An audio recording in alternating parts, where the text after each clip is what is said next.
देखे वाले भैया भौजी चाचा चाची बुजुर्ग जवान लइका सियान और सभी दर्शक लोगन के बहुत बहुत स्वागत बा, अभिनंदन बा डीडी यूपी के धमाकेदार चटाकेदार प्रोग्राम में जौना के नाम है लोक रंग सुरों के संग। और भैया आप लोग तो जानते हैं कि हमने हर बार की दाई एदइयों पर लेके आयल बाड़ी गांव देहात का गांव जवार से जुड़ल लोक पारंपरिक गीत गवनई जेकरा के आजकल की दुनिया में लोग भूलत जात हैं हो।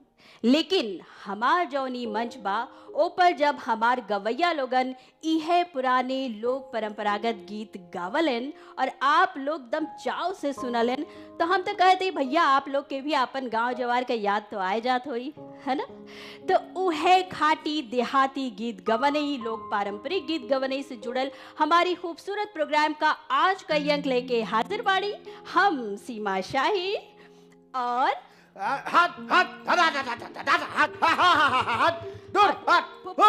कहो फुप्पा हर कहाँ दौड़ा जात है। सब देखो सब जानवर सब चरे जा रहे हैं खेत। अरे प्रोग्राम शुरू हो गया बा तो के जानवर के लगी बा प्रोग्राम शुरू होगा। और का अरे जयराम जी की बहुत अच्छा लगत है ये प्रोग्राम में आए के आप लोग पहले आए के बैठ जाओ तो और बड़ा मतलब बिल्कुल अच्छा ऐसा लगत है कि बस सुनत जाओ इस प्रोग्राम है ये एक से एक बढ़िया बढ़िया मतलब गवनिया यहाँ आके बैठत हैं ये तो बहुत बढ़िया लागत है। अच्छा एक बात बताओ कि को आवा है आज। अरे अब तो के बताई के क्या है बा। हाँ बताओ। हाँ अरे नवा कलाकार हमारे कार्यक्रम में अलग अलग जिला से जुड़ गए बाड़े और आज एक से बढ़कर एक गीत गवनई सुनाई है। हाँ। तो चलो परिचय करा दी। हाँ करा दे। एक मिनट देख लो भाई जो घर में बैठ के देख रहे हैं सुन रहे हैं और जितने लोग हिन हैं सब लोग सुन लो। हमारा नाम है मिसाइल फूफा। का खिसियाइल फूफा? फालतू बात नहीं करना बताए दे रहे हैं। हाँ निकाल के बाहर कर देंगे। नाम ठीक से जान लो हमारा नाम है मिसाइल फूफा। हाँ बिल्कुल मिसाइल फूफा के जान ले जा भैया पहचान ले जा। अब इनके केहू ना कही रिसाइल फूफा तो चलो मिसाइल फूफा देखो दृश्यावा मत तनी मुस्कान लियावा चेहरे पे काहे से कि गीत गवनी होए वाला बा। चलो शुरू कर दो। बिल्कुल हाँ। तो हम तो कहब कि परिचय करा दे वाल जा हमारे गवैया लोगन के काहे से कि इन लोग एकदम तैयार होके देखो एकदम चमकत है एकदम बढ़िया का हो भैया गीत गवनी बढ़िया होई। बिल्कुल होई एकदम तैयारी बा ना। हाँ तैयार तो बाड़न सब लोग। तो हम तो कहब कि चले परिचय करावे से पहले सबसे पहले हम कहब कि जोरदार तालियों से स्वागत करी बलिया का बलवान अखिलेश तिवारी जी का। और अखिलेश जी बतावा का हाल चाल बा। बहुत बढ़िया बा बलिया का कुछ बात बतावा। बागी बलिया मंगल पांडे चितू पांडे और सबसे खास बात हमारा बलिया क्या कि जब हमने के देश आजाद भइल रहल तो सबसे पहले बलिया आजाद भइल रहल। हाँ बिल्कुल सही बात कह रहे हो भैया। बिल्कुल ये बात तो बिल्कुल भिरगू बाबा के नगरी है। बाकी बाटी चोखा कुल तो लेकिन खास चीज हमें बतानी है सबके। मंगल पांडे जी चितू पांडे जी भिरगू बाबा सबसे खास। बिल्कुल तो ई मंच पर आज बलिया का नाम रोशन होई कि ना। बिल्कुल हमेशा रोशन बा आज वो होई। बिल्कुल बहुत स्वागत बा आपका। तो एक बात बता दे बलिया से आए हैं तो ऐसे थोड़ी आए हुई हैं जब ये मंच पर आ गए हैं। अरे भाई गवनई इनकी बहुत बढ़िया हुई है इके मारे आए हैं। और एक बात तुमको और बता दी ये जो लखनऊ आए जहाँ से प्रोग्राम प्रसारित होते है दूरदर्शन का है यो बड़े गवैया पड़े हैं और का मालूम है। हाँ हमारे बीच में लखनऊ से ये बैठी हैं तनुश्री श्रीवास्तव जी। तो ताली बजा दे जा भैया तनुश्री पदे। तो तनु जी का हाल चाल बा बताई। ठीक हाल बा। गांव का हाल चाल बा। सब बहुत अच्छा है। तो चूल्हा वाला बार के तो ना आया हूँ, जल जाए कुल समनवा। नहीं नहीं नहीं, अभी तो गैस पे खाना बनाती हूँ, वैसे चूल्हे पे भी बनाया हुआ है। अच्छा, सास से झगड़ा कितनी बार करती हो ये बता दो। अब सासू माँ है ही नहीं तो झगड़ा ही नहीं हो पाएगा। अच्छा अच्छा अच्छा, नहीं नहीं ठीक है, इससे खुश रहो, बिल्कुल मस्त रहो। गौनई बहुत अच्छी को गाना आना बढ़िया हो चाहिए। बिल्कुल बिल्कुल सर। हाँ, एक बात और बता दी, देखो बलिया हुईगा और लखनऊ हुईगा, लखनऊ बिल्कुल बिल्कुल नजदीक जाना तो कानपुर है। अब कानपुर का तो मतलब हम का बतावन, कानपुर में एक से एक बढ़िया बढ़िया खासियत है। एक खासियत मालूम है का है? का वहाँ की लोक गायिका कविता गुप्ता जी। स्वागत बा कविता जी का। तो कविता जी देखो वहाँ का ठग्गू लड्डू बहुत फेमस बा हो। ठग्गू का लड्डू। तो तनी बताई ठग्गू के लड्डू के बारे में कुछ। ठग्गू के लड्डू वहाँ के सबसे फेमस है मिठाइयों में, और उसकी बदनाम कुल्फी। बदनाम कुल्फी एकदम नाम हो गेल बा। हाँ, ठग्गू के लड्डू और दूध की बर्फी, दूध भंडार की बहुत फेमस है वहाँ की। दो चीजें मिठाइयों में। तो जब मिठाई इतना फेमस बा तो गीत गवनी तोहार कैसे फेमस हो गए? बिल्कुल, हमारा गीत भी मिठाइयों की तरह फेमस हो गया। जय हो तो ठग्गू के लड्डू खाए के और जियो जोर से ना गंगा नहाए के। हाँ। बहुत बढ़िया बहुत बढ़िया। और देखा पुप्पा तो के बताई। हाँ, अब कानपुर से चला तो के ले चली गोरखपुरी ओरी। गोरखपुर जय हो बाबा, गोरखनाथ धाम की जय। जय। तब भैया गोरखनाथ की नगरी से आइल बाड़े आर्यमरी त्रिपाठी जी। प्रणाम।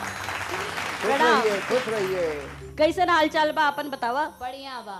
बढ़िया। अपन बताई। हमार तो देखा देखते हो, जब तोहे लोग के देख लिया तो हमार हाल अच्छा हो गया। अच्छा। और बताओ का करत हो तू? हम ए समय ता मास्टर्स कैले बाटी और आगे संगीत में पीएचडी करे के सोचल बाटी। बहुत बढ़िया। तो आज तो गीत गवने लगता एकदम बढ़िया वाला होई। बिल्कुल होई, बाबा गोरखनाथ के आशीर्वाद से एकदम बढ़िया होई। बिल्कुल बिल्कुल। तो भैया हमार रबड़ी जलेबी एकदम तैयार बाड़ीन, गोरखपुर का एकदम शान लई के का पप्पा। ई को है? ई बाड़ेन प्रतापगढ़ से सुनील ठाकुर जी। अरे दादा लइके आंवला आए गए हैं। बढ़िया। मजा आ जाए फिर तो। तो ठाकुर जी लियौले हम मुरब्बा। अरे झुआ भर भर के लाई रही हो मुरब्बा। जय हो जय हो जय पप्पा हो। ये झुआ रख लिया सरवा पे। हाँ, वो तो रख लिया हमरो जाए। बदे। हाँ, लेकिन एक बात समझ लो, देखो ये लोग गई हैं तो गाना तो बहुत ही अच्छा गई हैं, लेकिन उसके साथ साथ अगर थोड़ा संगीत हो जाई है ना तो और खूबसूरत बन जाइए। और का? हमरे बगल में जो बैठ हैं, देखो हमरे बाई तरफ कितने बढ़िया मतलब वाद्य यंत्र पर बैठे ना लोग। तब का? तो इन लोगन का भी परिचय हुई जाए, जो पेटी मास्टर बैठे हैं इनका मतलब भैया परिचय करा दो। और का तो देरी का है बात का, जोरदार तालियों से स्वागत करी ऑर्गन पर चंद्रेश पांडे जी का।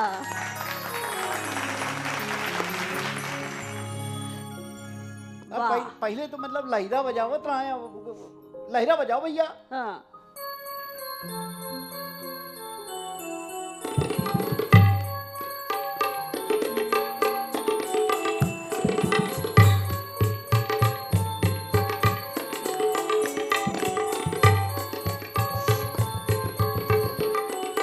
बस ठहर जाओ ड्राइवर साहब, ठहर जाओ। हाँ, और इनके बगल में जो ये वाद्य यंत्र पर इसको कहते हैं, जाना तो इका का कहा था? का कहते हैं पप्पा? इका कहा था नाल। नाल। हाँ। हाँ। जब संगत करत है तो फिर मतलब बिल्कुल समझ लो, बिल्कुल मजा आ जात। और का देखा धुन ताल सुर तरंग कुल मौजूद बा। तब भैया जोरदार तालियों से स्वागत करी नाल पर सत्यम शिवम सिंह जी का। थोड़ा बजा दो भाई।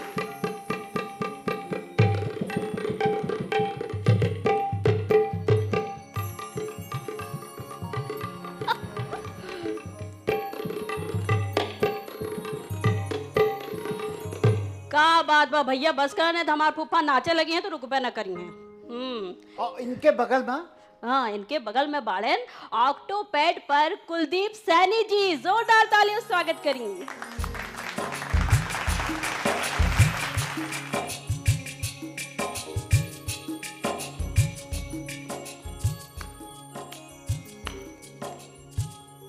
देखो सीमा, एक बात हम बता दें जी।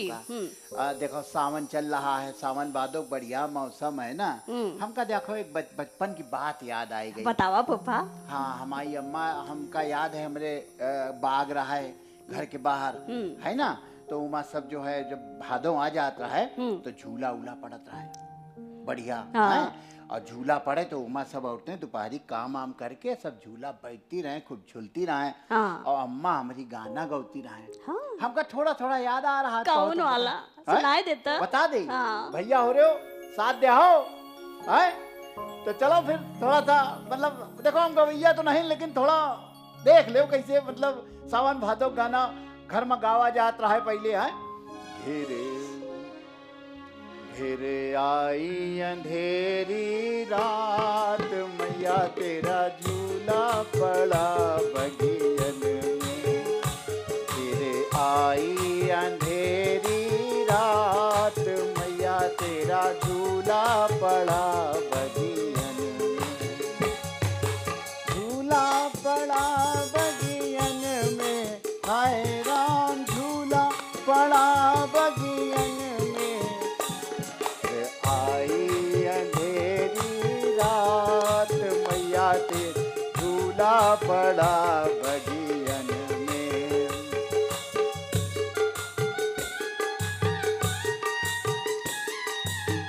अम्बुआ की डारी पे झूला पड़े हैं, अम्बुआ की डारी पे झूला पड़े हैं। पैंग लगाने को कान्हा खड़े हैं, पैंग लगाने को कान्हा खड़े हैं। घेरे आई अंधेरी रात, मैया तेरा झूला पड़ा बगियन में। घेरे आई अंधेरी रात, मैया तेरा झूला पड़ा बगियन में। का बात बा मिसाइल फूफा, तू तो एकदम रंग जमाई दिए हो। अरे रंग का जमा दिन है, मतलब ये जो सावन भादो महीना होता है ना, तो इमा बढ़िया अगर इस तरीके जो गाना गावा जाते है ना, तो इमा बिल्कुल माहौल बढ़िया बन जाता है।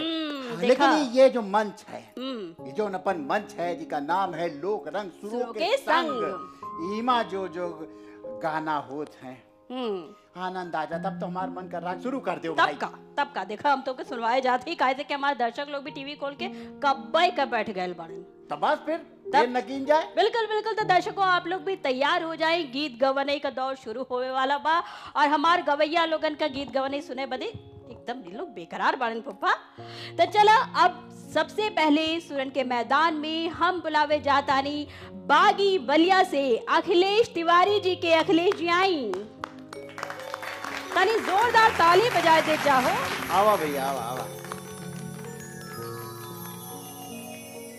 अखिलेश जी बताई का हाल चाल बा?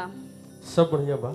चलो भाई। और एक गीत के माध्यम से हम अपना गुरु जी के श्रद्धांजलि भी अर्पित करते हैं। बिल्कुल बिल्कुल, तो सुनाई। मैया सुने ना के पहुना रे, कहीं नजर न लागे। मैया सुने ना के पहुना रे, कहीं नजर न लागे। मैया सुने ना के पहुना रे, कहीं नजर न लागे। नजर न लागे कहीं नजर न लागे, नजर न लागे कहीं नजर न लागे। ऐसन सुघर बर कहूँ ना रे, कहीं नजर न लागे। मैया सुने ना के पहुँ ना रे, कहीं नजर न लागे।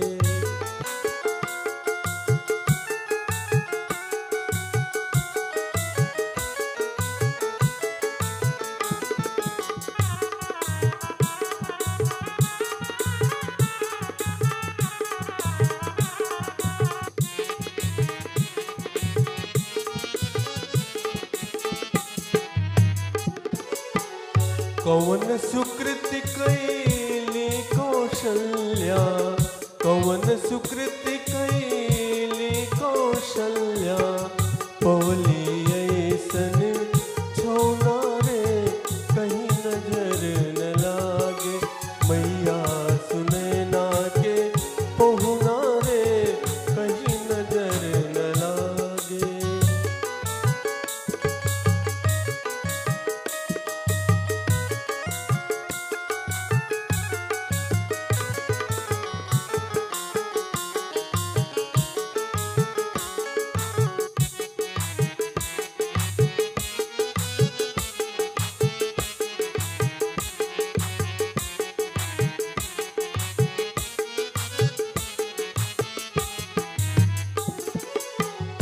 जनक सुनैना कवन तप कीन्हे जनक सुनैना कवन तप कीन्हे पाए जमाई सलोना रे कहीं नजर न लागे पाए जमाई सलोना रे कहीं नजर न लागे मैया सुनैना के पहुना रे कहीं नजर न लागे।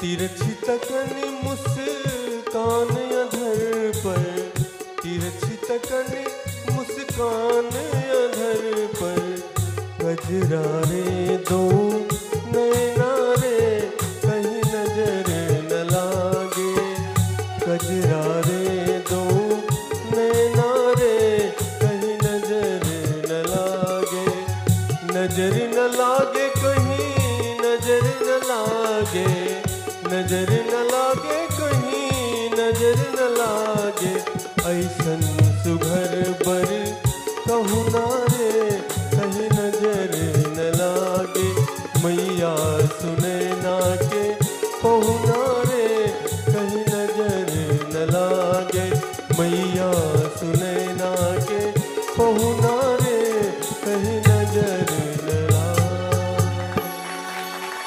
भैया ऐसन तोहार गवनई हो कि कहीं नजर न लागे। हाँ बिल्कुल, मतलब कलेजा बिल्कुल ठंडा हो गया। मजा आ गई, बहुत बढ़िया भैया। हाँ, बहुत मतलब पारंपरिक गीत इसे कहते हैं, देखो हैं, बहुत मजा आ गया, बिल्कुल आनंद। बिल्कुल अब बहुत बहुत धन्यवाद आपका, बैठिए। हाँ तो बैठ जाओ हाँ, भैया। मजा हाँ आ गए, बताओ देखा बताओ। बढ़िया बढ़िया गीत गवनई शुरू हो गई बा। हाँ, अब चला, अब कार्यक्रम में आगे बढ़ल जाए और अब बुलावल जाए तनुश्री श्रीवास्तव जी के। आई आइए आइए आइए जाइल बाड़ी लखनऊ से। आइए। तनुश्री जी बताई आज का सुनाए वाली हैं? मैं आपके सामने आज एक लोकगीत सुनाने आई हूँ, अवधी लोकगीत, जिसमें दो सहेलियां आपस में बात कर रही हैं अपने अपने पतियों के बारे में। अच्छा। जिसमें कि एक का पति तो किसान है हाँ और दूसरा महान है। महान है। वाह वाह वाह। दूसरा गांव का जवान, हाँ गांव के जवान किसान है जवान। हाँ, और दूसरा किसान है। अच्छा। भाई ये तालमेल तो बहुत अच्छा रही है, हैं? जी बिल्कुल। तो सीमा जी कहा कीन जाए, सुन के देखा जाए। अरे बहुत बढ़िया, एकदम देखा जवान और किसान बदे तो हमारी प्रोग्राम बनल बा, है ना? ऐसन गीत गवनई तो आवल है पप्पा, है ना? और का तो सुन लीन जाए। बिल्कुल सुन ले जाए, तो जोरदार ताली बजा दे जा। तोहरा बलम कप्तान हो, सखी हमरो के सनवा। तोहरा बलम कप्तान हो, सखी हमरो के सनवा। तोहरा बलम कप्तान हो, सखी हमरो के सनवा।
सखी हमरो के सनबा।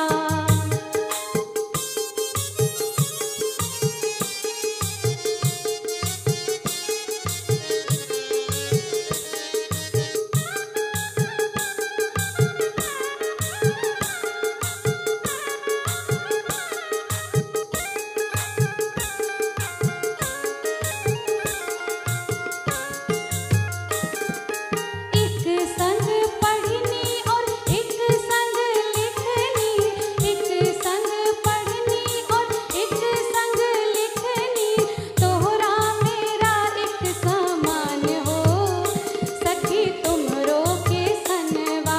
तोहरा मेरा एक समान हो सखी हमरो दे मजवा। तोहरा भलम कप्तान हो सखी हमरो के सनबा। तोहरा भलम कप्तान हो सखी हमरो के सनबा। हमरो के सनबा, हमरो के सनबा, हमरो के सनबा।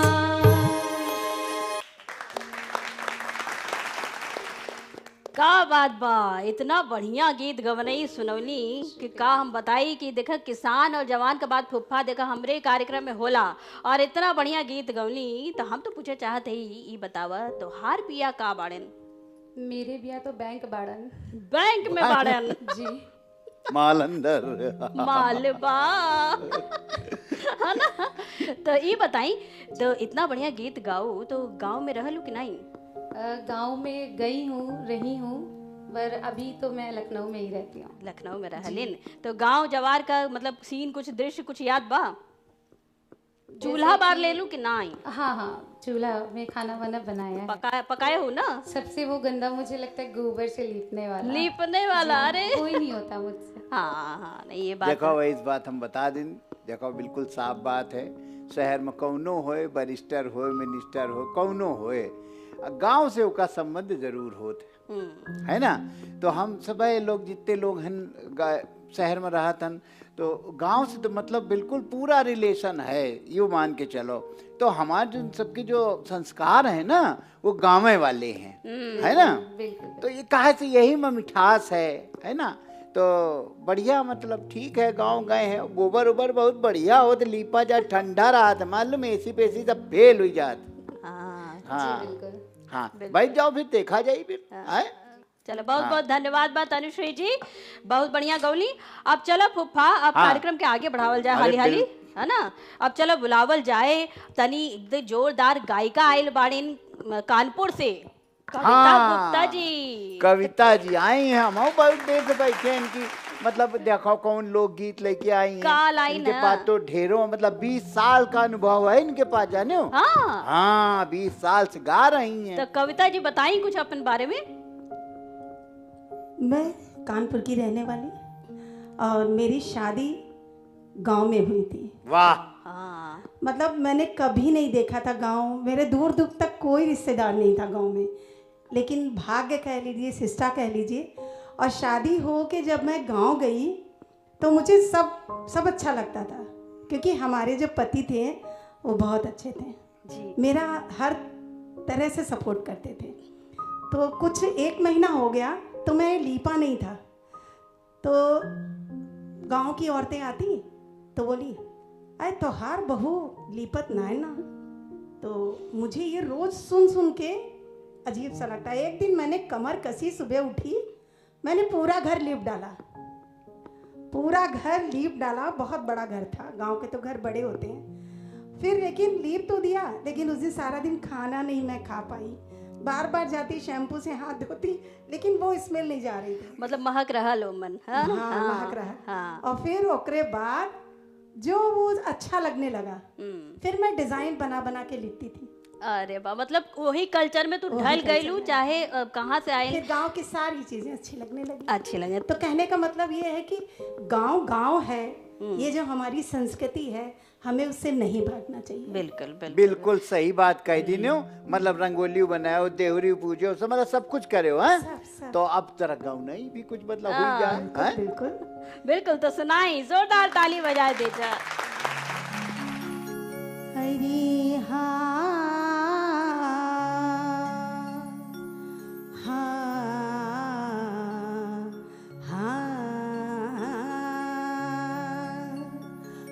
टुक टुक के पापा तनी हमका गहनवा गढ़ाई देता ना। तब की गहनवा में झुलनिया गढ़ाई देता ना। हाँ हाँ हाँ।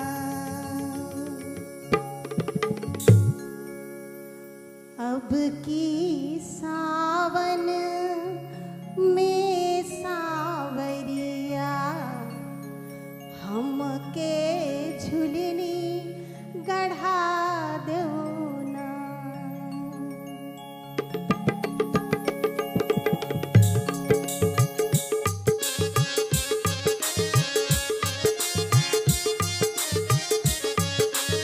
गढ़ा देना।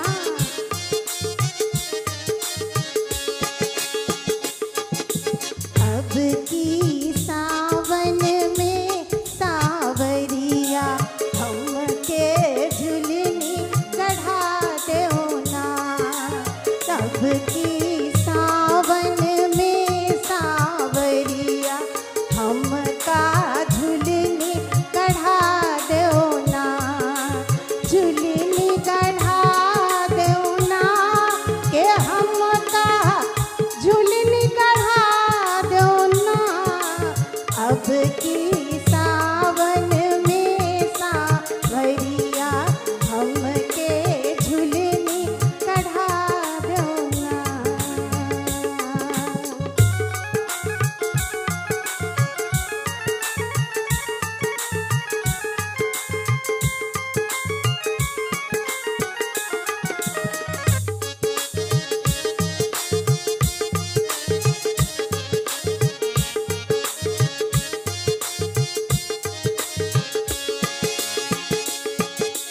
भोर वही उठ के सोनरवा के जइहा। भोर वही उठ के सोनरवा के जइहा। सोनरवा के जइहा राजा सोनरवा के जइहा। मोतिया ओही माँ लगवई हो ना। मोतिया वही माँ लगवई हो ना। अब के सावन में सावरिया हमके झुलनी गढ़ा दो ना।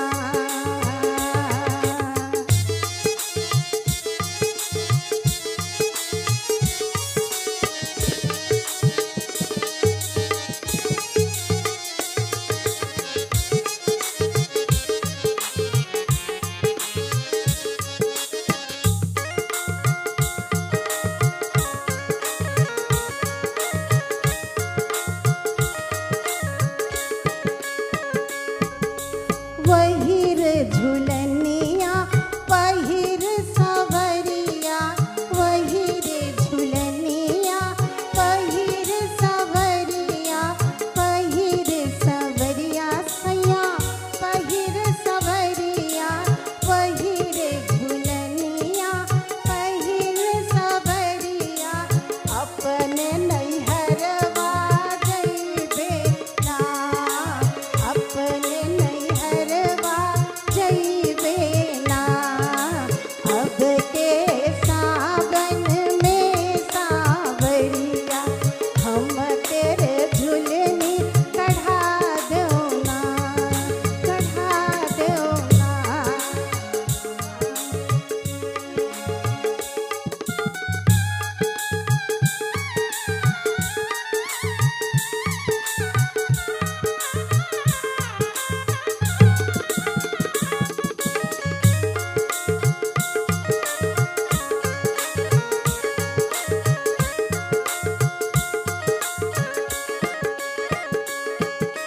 सखिया देख मोरी झुलनी सवरिया। सखिया देख मोरी झुलनी सवरिया। झुलनी सवरिया दैया झुलनी सवरिया।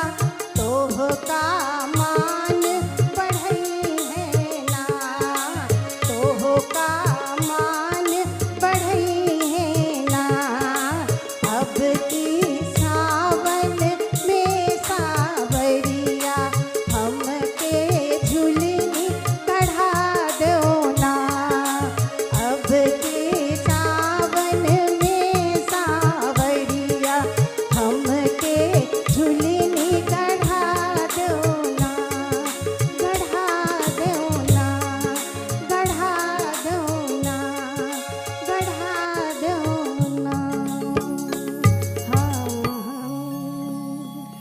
क्या बात बात देखो फूफा।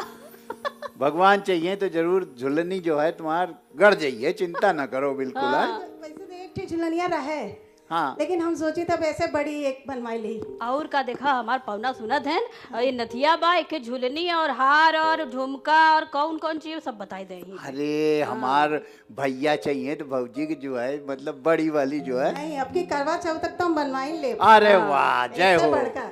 तो बड़का वाला पहन के आऊ। हाँ, भगवान चाहिए तो बिल्कुल ले आओ। बस बहुत बहुत धन्यवाद, बहुत बढ़िया गौली, बहुत बहुत अच्छा लगा। बहुत बहुत धन्यवाद। तो कविता जी के बदले जोरदार ताली बजा दे जा। बहुत बहुत धन्यवाद, आप बैठी। तो चली फुफ्फा देखा अब झुलनी उलनी गड़ गई है ना, और एक से एक गीत गवनी हुआ था। तो चला अब कार्यक्रम में आगे बढ़ल जाए। अब बुलावल जाए गोरखपुर के एक जोरदार गवैया आर्यामणि त्रिपाठी जी के। अरे वाह वाह वाह वाह, आओ भाई आओ। तो आर्या जी ये बताई आपका नाम का मतलब का बा?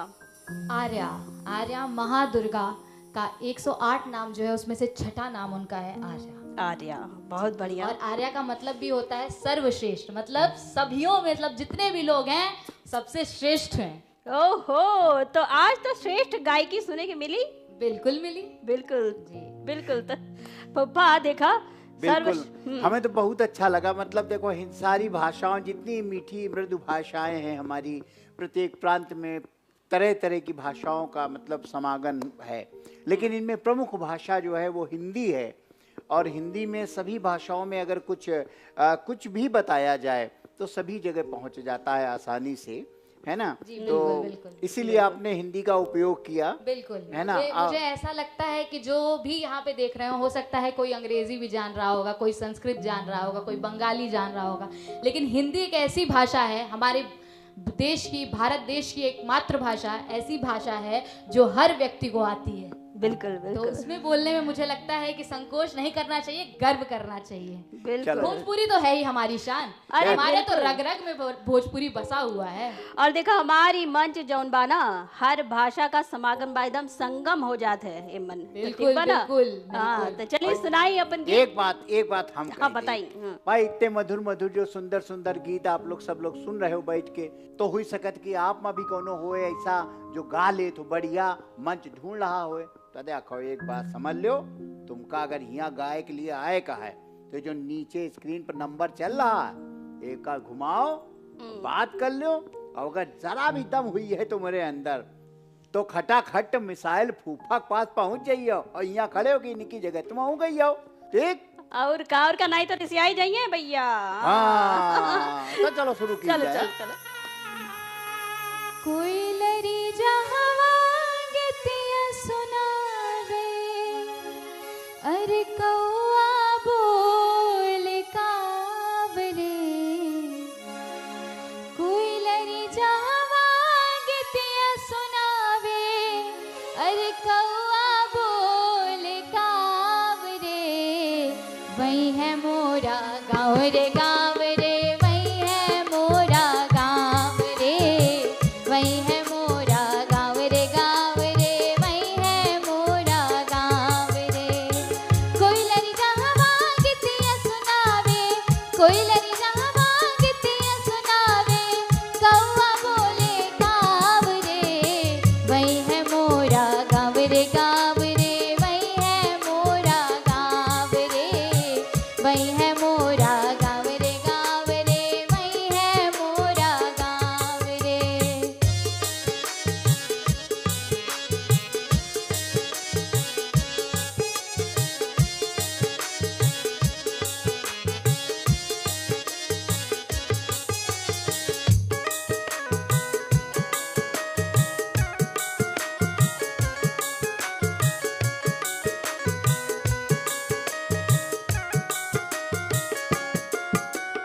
हुत बिन सहरे उठ के लइकवा, माई माई पुकारे। हुत बिन सहरे उठ के लइकवा, माई माई पुकारे। भसिया भात से भरल कटोरवा, लेके दौड़े द्वारे। भसिया भात से भरल कटोरवा, लेके दौड़े द्वारे। कौनो रोवे कौनो गावे, कौन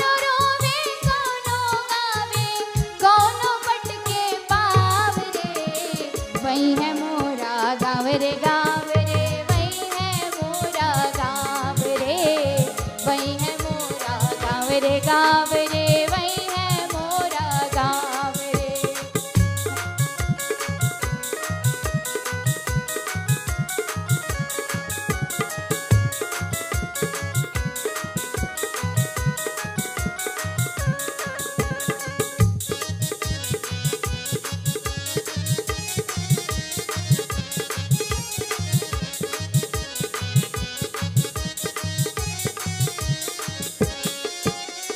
जतिया चलावे झिकिया डाले जत सारी है गावे।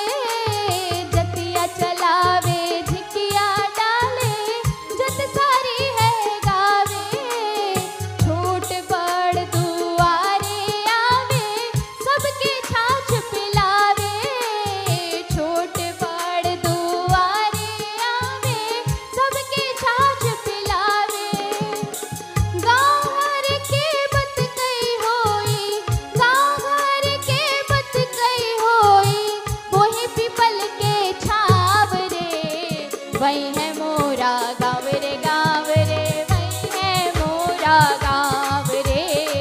वही है मोरा गाँव रे गाँव रे वही है मोरा गाँव रे। कोई लरी जावा गीतिया सुनावे, कोई लरी जावा गीतिया सुनावे, कौआ बोले काव काव रे वही है मोरा गाँव रे गाँव रे वही है मोरा गाँव रे।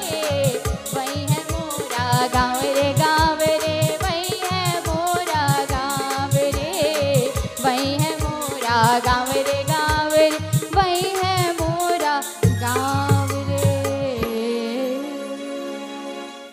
अरे बिल्कुल धूम मचा दिया, बिल्कुल मतलब है आनंद ही आनंद है। इसी का नाम है लोक रंग सुरों के संग। का सीमा? और का फुफ्फा देखा गांव जवार का बात तो हमरे कार्यक्रम में होबे करेला। हाँ। आज गनवा गाय दिन तो हम तो पूछे आप कहो खेत धान उन कटले हो। नहीं हम तो नहीं कटली हैं, लेकिन हमारे बाबूजी कटले बाणे। तो आ हमारे बाऊ और ये गाना जौन बाना ये गीत जौन बा हमारे बाबूजी लिखल बाणे। बहुत अरे बढ़िया। उन्होंने बहुत लिखो बढ़िया। बाणे, संगीतो उहे देले बाणे। उनका नाम बा डॉक्टर धनेश मणि त्रिपाठी। बिल्कुल बहुत बढ़िया गीत लिखला भैया। हम तो ये कहब और कि आपके ये बताई चाहब कि ई गाना जौन लिखल गइल बा उ माँ कामाख्या के दरबार में लिखल गइल बा, यही ले इतना बढ़िया लगता। बहुत जय बढ़िया, माई, जोरदार जय ताली माई, बजा दे जय जा। माई। इसी बात पे माँ कामाख्या की जय जय हो, जय हो। हो, जय हो। तो चला देखा भैया तू खेत का बात कहलू हो तो यही से हम कहनी कि देखा खेत काटे हो कि नहीं, तो अगर नहीं काटे हो ना चला हम लोग चलत जा। अबे कुछ एक साल पहले हाँ। हम वो जतसार देख ले जत वो जौन जाता, जात दिया था, हाँ, हाँ। वो देख ले बाटे ले। देख के काम ना चली, चला ओके। पीसा जाए। हाँ ठीक बात है, चलल जाइए कि ई कार्यक्रम खत्म कर लेल जाओ, हाँ। ओकर बाद चल के पीसल जाइए। बिल्कुल। तो आप बैठी अभी आओ तब पहले पिसवाओ। बैठल जाए, हाँ पहले बैठल जाए, बैठा तो हम पिसवाओ तो से, ठीक बा? उसके बाद बुलावल जाई। बिल्कुल चला तो फूफा अब देखा बुलावल जाई जौन झौवा भर आंवला नहीं ले आए रहन हाँ, प्रतापगढ़ से सुनील प्रतापगढ़। ठाकुर जी। जोरदार ताली से स्वागत करी सुनील जी का। आओ ठाकुर बाबू आ जाओ। बहुत बहुत धन्यवाद, बहुत बहुत धन्यवाद। तो ठाकुर जी बताई तो गांव में तू रहल तो तनी गांव के एक कोनो किस्सा बा का? अरे गांव के तो बहुत ही किस्सा बा। अरे तो बता डरो यार। तनी छोटका एक किस्सा बतावा तो। एक छोट किस्सा माँ को बताई। हाँ, जब छोट के हम रहे, बाबू मरे खेत में हर जोतत रहन बैल लेके। तो खेत जोते के बाद जब धान लगावल जाला तो पानी भर के ओकर हेंगावल जाला। तो हेंगवा पे जब छोट छोट रहे तो हम सब हेंगवा पे जाके बैठ जात रहे।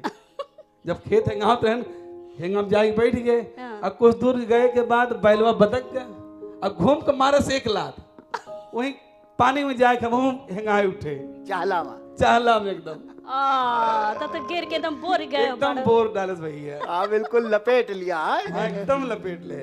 बिल्कुल बिल्कुल। तो वही से जुड़ल भैया एक ठे गीत बढ़िया का सुनाए दे एकदम सब जने झूम जाएं।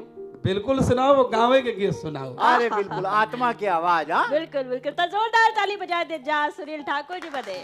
हाँ, आप लोग भी बैठ घर में सुन लियो, हम और लोग सुन ले। चलो।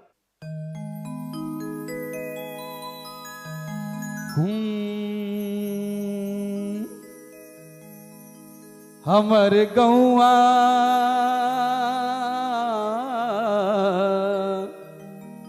हाय हमरे गौवा के टेढ़ की डगरिया मड़ैया पे काग बोलेला। हमरे गौवा के टेढ़ की डगरिया मड़ैया पे काग बोलेला। काग बोलेला ओ काग बोलेला, काग बोलेला ओ काग बोलेला। हमर गौवा के टेढ़ की डगरिया मड़ैया पे काग बोलेला। हमर गौवा के टेढ़ की डगरिया मड़ैया पे काग बोलेला।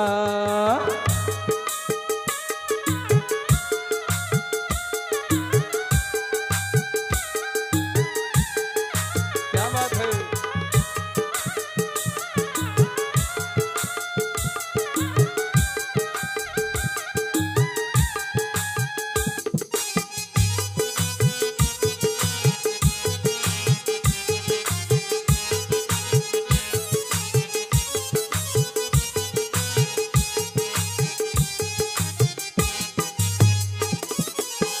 साथी संघाती दिया न बाती,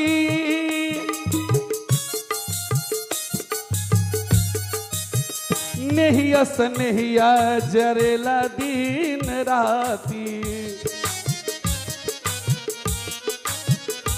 ओ साथी संघाती दिया न बाती, नहिया सनहिया जरेला दिन राती। हमर गौवा के तलवा तलैया चिरैयन के ठोर बोलेला। हमर गौवा के तलवा तलैया चिरैयन के ठोर बोलेला। हमर गौवा के टेढ़ की डगरिया मड़ैया पे काग बोलेला।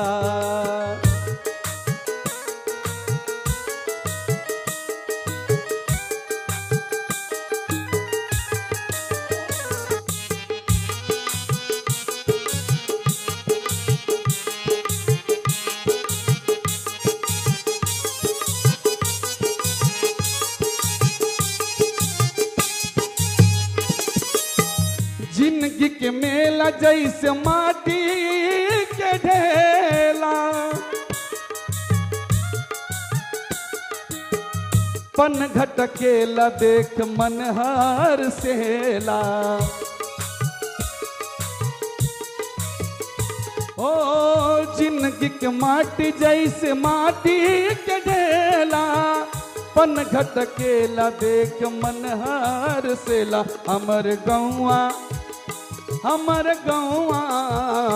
हमर गौवा के गोरकी बिटोरिया अनहरिया अजोर कैल बा।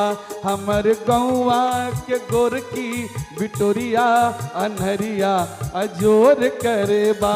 हमर गौवा के टेढ़ की डगरिया मड़ैया पे काग बोलेला। काग बोलेला ओ काग बोलेला, काग बोलेला ओ काग बोलेला। हमर गौवा के टेढ़ की डगरिया मड़ैया पे काग बोलेला। हमर गौवा के टेढ़ की डगरिया मड़ैया पे काग बोलेला। हमर गौवा के टेढ़ की डगरिया मड़ैया पे काग बोलेला। मड़ैया पे काग बोलेला। अरे वाह भैया, बिल्कुल हम लोग समझ लो बिल्कुल मतलब मंत्र मुग्ध हो गए। और जो दर्शक बैठे देख रहे हैं ना टीवी पर, वो लोग बिल्कुल मतलब बिल्कुल शान बिल्कुल सुनत रहे, बिल्कुल सुन के बिल्कुल मस्त। सभी दर्शकों को भी बहुत बहुत धन्यवाद। इधर बताओ इधर। हाँ। सभी दर्शकों को भी बहुत बहुत धन्यवाद। आप सभी को आनंद आया। और सबसे बड़ा धन्यवाद लोक रंग सुरों के संग दूरदर्शन के कार्यक्रम को, जो ये सब हम सभी की बात गांव तक पहुंचा रहे हैं, दर्शकों तक पहुंचा रहे हैं। सभी को बहुत बहुत धन्यवाद। अरे भैया गांव तक काहे न पहुंचावा जाए, गांव के प्रोग्राम है, गांव के भाषा है और सब लोग आवत हैं बढ़िया बढ़िया गवनई लई के यहाँ सब गावा जाए, तो जो लोग बैठे घर में देखत हैं उन्हों को मजा आवत है। तो हम लोग यही चाहिए थे कि मजा लेत रहो। हाँ एक बात और, अगर तुम गा सकत हो तो आ सकत हो हमारे पास, कैसे मालूम है? अगर गाय थोड़ा गले में कुछ दम है, कुछ गाना ठीक ठाक गा ले तो जब नंबर चल रहे हैं एमा फोन लगा लियो, फटाफट आ जाओ। कौने कार्यक्रम में पता है? बता दो। लोक रंग सुरों के संग। हाँ, और आप भैया बहुत बढ़िया गा, बहुत बहुत धन्यवाद, बहुत धन्यवाद, बहुत धन्यवाद सुनील जी।